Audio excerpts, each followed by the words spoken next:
The Department of Health and Human Services recommends 150 minutes of aerobic activity each week for the average adult. This breaks down to about 20 minutes a day. Not too bad. We could probably all go for a little 20-minute walk right now and feel just fine. But what if I asked you to do this in the summertime? It is Arizona, so we'd probably need to bring some water. No big deal. Simple enough.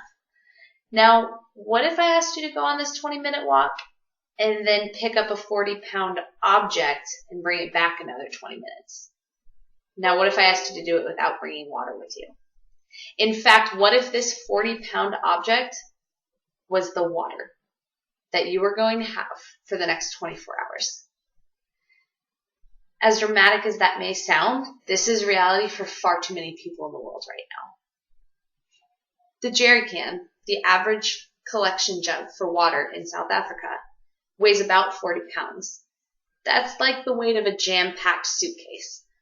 The average distance that women and children are walking to collect this water is about 3.7 miles. Now, if you think of this in terms of the leisurely stroll we were just talking about, that stroll takes a little over an hour rather than a little over 20 minutes.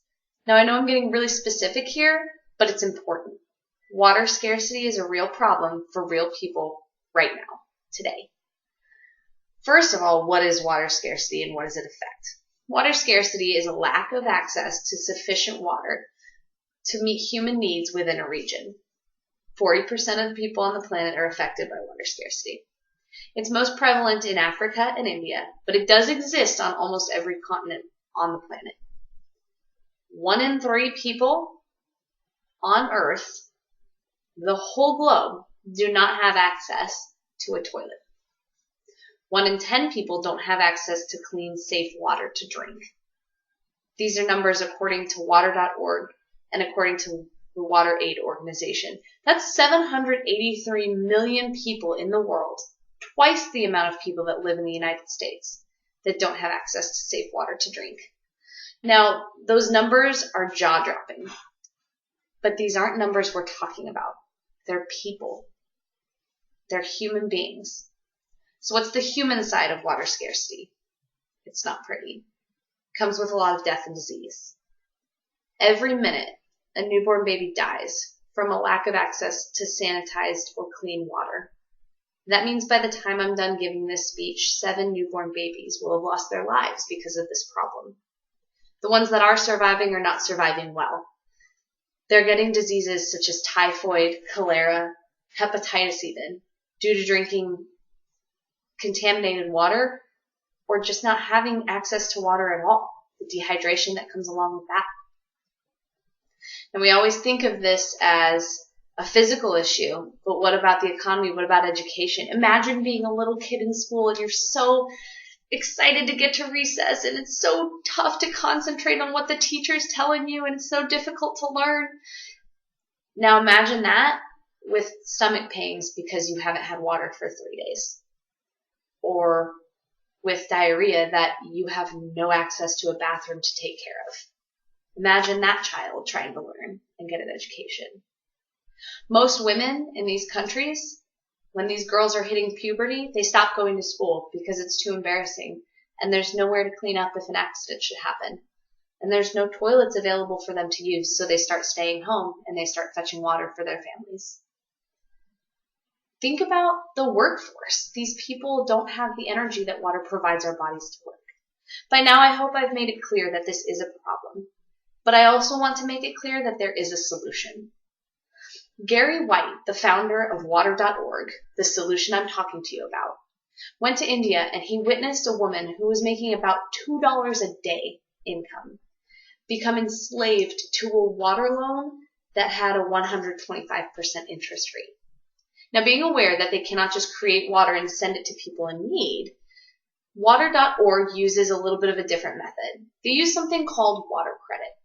Water credit is a low-interest loan given to individuals who have the ability in these regions to pay that back and work up and get access to these things that they need.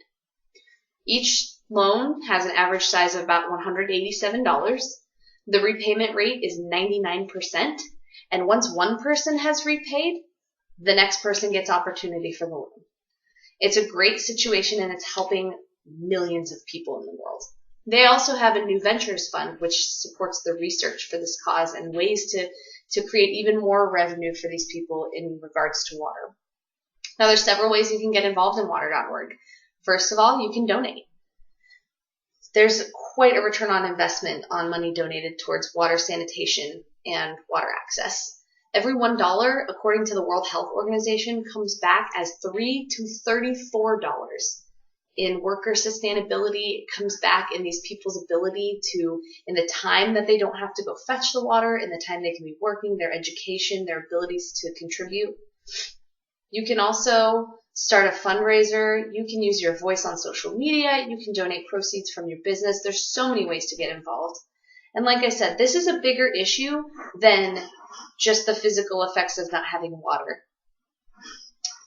For every 10% increase in female literacy, there tends to be a 0.3% increase in the economy of that woman's country. It's easy to forget that water scarcity is going on in the world today. We are so fortunate to rarely, if ever, see its effects. But it's a real issue, and it's killing people every day. And it's lowering the economy and quality of life of the ones surviving it. You don't have to find water to personally deliver it to be a part of the solution. It's a problem, but it's a solvable one. The next time that you use a toilet or drink filtered water or water your plants, and you can do this all in the comfort of your own home, I want you to ask yourself what I've been asking myself the last few weeks. Have I done my part to make sure that this is available for someone else? Can I skip my $5 coffee tomorrow or one-time eating out this month in order to make it possible for someone to know what it feels like to use a working toilet, to drink clean water? The answer is yes. Yes, I can. Yes, you can. And yes, we can. And water.org is going to help us do that.